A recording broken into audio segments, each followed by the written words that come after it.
महादे नमस्कार प्रणाम। मैं आपका छोटा भाई बुलंद यादव। मैं लेक्चर 3 लेकर के आ चुका हूँ, परमाणु। ठीक है, तो ये जे थॉमसन जो बताया था कि वाटरमेलन का थ्योरी दिया था उन्होंने कि जो खाने वाला भाग है तरबूज का वो पॉजिटिव है, उसका बीज नेगेटिव है। और वो दिखाया रदरफोर्ड, देखा रदरफोर्ड कि ये तो खोज करके साइंटिस्ट बन गया। तो उसी का खोजा हुआ में वो भी कुछ ना कुछ ढूंढने लगा। तो उसको क्या मिला, अगर ये नेगेटिव है ये पॉजिटिव है, तो वो क्या क्या अल्फा कण से लेकर के उसमें बौछार कर दिया। तो अधिकांश जो रे था वो पार कर गया। अगर वो ये सोच रहा था कि अगर पॉजिटिव चार्ज है उसमें तो टकरा कर वापस आएगा, लेकिन ऐसा हुआ नहीं। अधिकांश जो रे था वो पार कर गया, आर पार कर गया। तो वो यह सिद्ध कर दिया कि अधिकांश भाग, परमाणु का अधिकांश भाग खोखला होता है, लेकिन कुछ जो इधर उधर चले गए थे, कुछ रिटर्न आ गया था। तो पॉजिटिव चार्ज नाभिक में रहता है और बहुत कम है, ठीक है। और बाकी वो सौरमंडल का ये दिया था कि बाकी जो इलेक्ट्रॉन है वो चक्कर लगाते रहता है और बीच में रहता है पॉजिटिव। तो ये बात सुना बोर। तो बोर फिर ये बताया कि अगर वो इलेक्ट्रॉन आपस में ऐसे से घूम रहा है, ठीक है, चक्कर लगा रहा है, तो कभी ना कभी उसका एनर्जी लॉस होगा। अगर एनर्जी लॉस हुआ तो वो फिर आकर के नाभिक में आकर के गिर जाएगा। तो उन्होंने क्या बताया, कैसे रदरफोर्ड को गलत साबित किया कि ये नहीं ये होगा, तो ये देखेंगे क्लास में।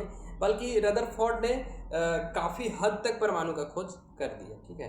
इसके बाद भी लोगों को संतुष्टि नहीं मिली कि रदरफोर्ड भी कुछ कमी बताया।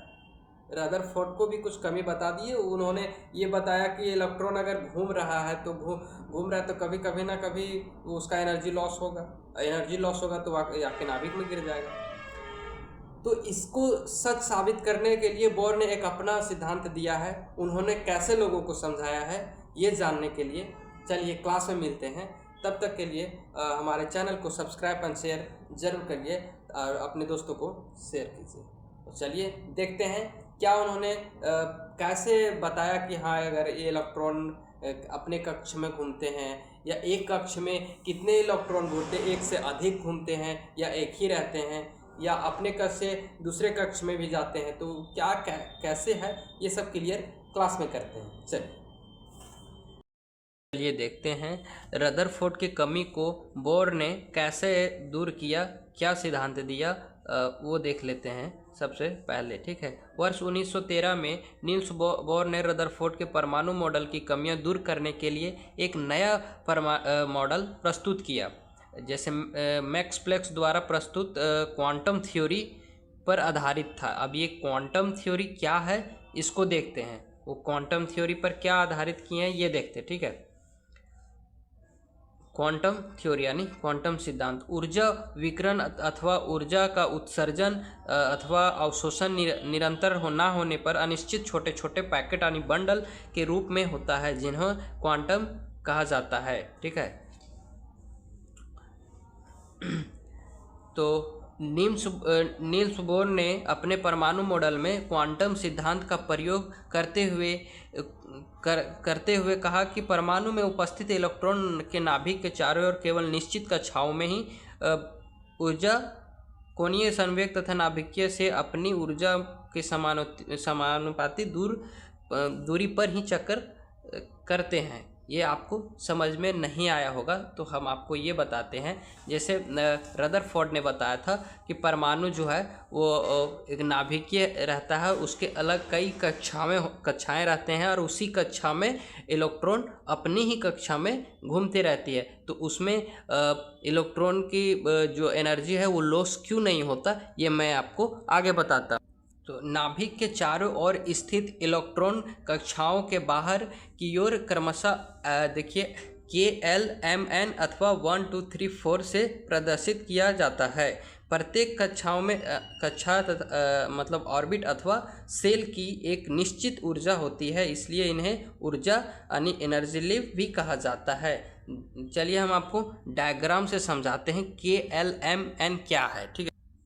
तो उन्होंने कुछ इस तरह से नाम दिया KLM और N, ये सारा ऑर्बिट है, ये नाभिक है, ठीक है। तो उनका फर्स्ट देख लेते हैं। उन्होंने क्या कहा, जब इलेक्ट्रॉन अपनी मूल कक्षा में चक्कर लगाते हैं तो ऊर्जा उत्सर्जन नहीं करते हैं, अर्थात ऊर्जा में कोई परिवर्तन नहीं होता है। अगर आप देखिए, अगर के कक्षा में एक इलेक्ट्रॉन चक्कर लगा रहा है तो ये अपने ही कक्षा में अगर चक्कर लगा रहा है तो ना ही तो इसमें एनर्जी खत्म होगा, ना ही बढ़ेगा और ना ही घटेगा। ये फर्स्ट था। सेकंड उन्होंने क्या कहा ये देखते हैं। जब कोई इलेक्ट्रॉन नाभिक से दूर वाली कक्षा में जाता है, अर्थात निम्न कक्षा से उच्च कक्षा में जाता है, तो वह बाह्य स्रोत की से ऊर्जा ग्रहण कर लेता है, अर्थात उसकी ऊर्जा बढ़ जाती है। जैसे देखिए, अगर इस के से अगर एल में आ गया तो इसका ऊर्जा क्या होता है, बढ़ाना पड़ता है, यानी इसको जितना इसमें ऊर्जा था उससे थोड़ा बढ़ाना पड़ता है, तभी ये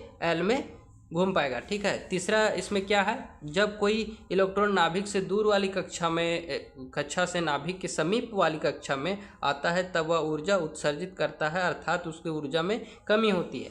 ठीक, आपने देखा कि के से एल में आ रहा है तो उसका एनर्जी बढ़ाना पड़ रहा है। अगर एम से या तो फिर के से सीधा एन में आया तो उसका क्या होगा, बढ़ाना पड़ेगा। अगर एन से सीधा के में जाएगा तो एनर्जी लॉस होगा। ठीक है, ऊर्जा का खपत होगा, यानी कमी होगा। ठीक है। उसी प्रकार से ये भी एम से अगर के में जाएगा तो कम होगा, अगर यहाँ से एम में आएगा तो के से अगर एम में आया तो बढ़ाना पड़ेगा। तो उन्होंने एक फॉर्मूला दिया है, कक्षाओं में इलेक्ट्रॉन की संख्या यानी 2n² के अनुसार बढ़ती है।